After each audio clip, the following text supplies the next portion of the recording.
நம்ம எல்லார்கிட்டயும் ரொம்ப காமனா இருக்கிற 2 மைண்ட் செட் பத்தி நம்ம இன்னைக்கு பார்க்கலாம். ஒண்ணு ஃபிக்ஸ்ட் மைண்ட் செட், இன்னொன்னு குரோத் மைண்ட் செட்.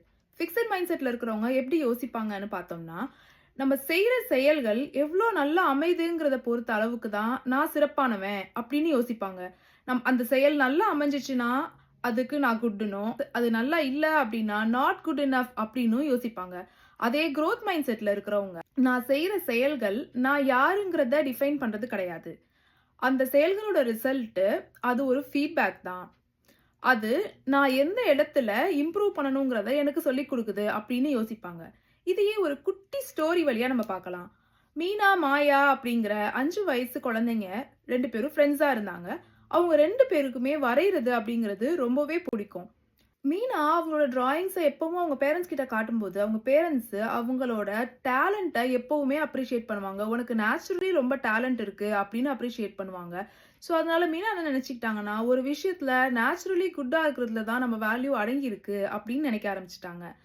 அதே மாயா அவங்க டிராயிங்ஸ் எடுத்துட்டு போயி அவங்க பேரண்ட்ஸ் கிட்ட காட்டும்போது, அவங்க பேரண்ட்ஸ் எப்பவுமே அவங்களோட எஃபோர்ட்டையும், அவங்க அத எவ்ளோ பொறுமையா ஹேண்டில் பண்ணாங்க அப்படிங்கிறதையும் அப்ரிஷியேட் பண்ணாங்க. எப்பவும் ஒரு கொஸ்டின மறக்காம கேட்டாங்க. "நீ பண்ண வேலை உனக்கு எவ்ளோ நல்லா புடிச்சிருக்குது?" அப்படின்னு கேட்டாங்க. இதனால மாயா என்ன கத்துக்கிட்டாங்கன்னா, அவங்க எங்க வளருறாங்க அப்படிங்கிறத அவங்களே ஜட்ஜ் பண்றதுக்கு கத்துக்கிட்டாங்க. மத்தவங்க சொல்றத மட்டுமே டிபெண்ட் பண்ணி இல்லாம இருந்தாங்க. அதுக்கு பிறகு ஒரு நாள் இவங்க 2 பேருமே ஒரு டிராயிங் காம்படிஷன்ல கலந்துக்கிட்டாங்க. அங்க 2 பேருமே தோத்து போயிடுறாங்க. இதனால மீனா ரொம்பவே மனசொடைஞ்சு போயிடுறாங்க. அவங்க டிராயிங் மேபி எனக்கு சரிப்பட்டு வராது. நான் அதுல ரொம்ப நல்லா பண்ணல அப்படின்னு சொல்லி, அந்த இடத்துல அவங்க கான்ஃபிடன்ஸ் கொஞ்சம் கொஞ்சமா உடைஞ்சு, அவங்க டிராயிங் பண்றதையே கொஞ்சம் கொஞ்சமா நிப்பாட்டிடுறாங்க. அதே மாயா என்ன பண்றாங்கன்னா, யார் அந்த காம்படிஷன்ல வின் பண்ணாங்களோ, அவங்களோட டிராயிங்க பார்த்து, அது எவ்ளோ நல்லா இருக்குங்கிறத பார்த்து ஆச்சரியப்பட்டு, அவங்களையும் பாராட்டுறாங்க. அதே சமயம் அவங்க அவங்க பேரண்ட்ஸ் கிட்ட போயி, நான் இன்னும் நெறைய எஃபோர்ட் போட்டு, இன்னும் நல்லா வரைய ஆரம்பிக்கணும் அப்படின்னு சொல்றாங்க. இதுதான் ரியல் டிஃபரன்ஸே. ஃபிக்ஸட் மைண்ட் செட்டு ஃபெயிலியர்ஸ பெர்சனலா எடுத்துக்கும். அதே குரோத் மைண்ட் செட்டு ஃபெயிலியர்ஸ வளர்ச்சிக்கான டைரக்ஷனா பயன்படுத்தும்.